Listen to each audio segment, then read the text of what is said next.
Pour commander la bonne taille de paroi coulissante en verre, il est essentiel de bien prendre les mesures. Nous distinguons deux situations. Vous avez déjà une véranda ou un autre type de couverture, ou vous commandez une véranda Gumax en même temps qu'une paroi coulissante en verre. Dans les deux cas, la hauteur libre est importante, c'est-à-dire la hauteur entre le haut des fondations ou du dallage et la face inférieure plane de la gouttière. Attention, après l'installation de la paroi coulissante, cette hauteur sera réduite d'environ 7,5 cm à cause du système de rail. De plus, il est important que le rail inférieur du système soit posé bien à niveau et sur un support ou une fondation pouvant supporter 390 kg par mètre linéaire. Souhaitez-vous monter la paroi coulissante en verre sur le côté d'une véranda Gumax?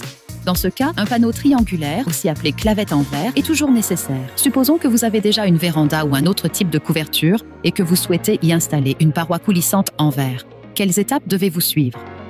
Nous commençons par mesurer la bonne hauteur. Mesurez l'avant de la véranda à 3 endroits.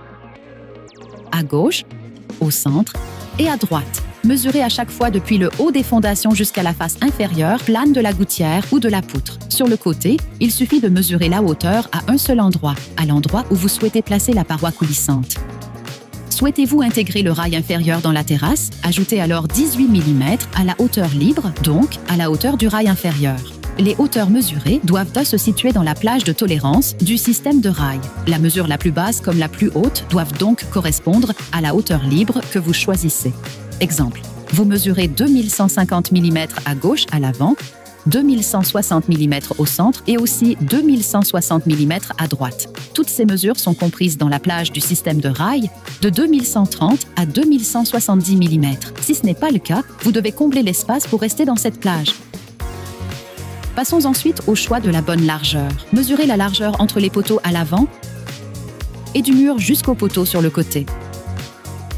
Choisissez ensuite un système de rail un peu plus large que votre mesure. Vous pouvez facilement le raccourcir vous-même. Souhaitez-vous connaître le chevauchement des portes coulissantes en verre? Calculez-le facilement sur notre site web.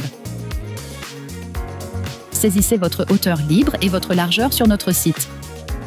Vous recevrez alors la bonne taille de paroi coulissante en verre pour votre véranda ou autre couverture.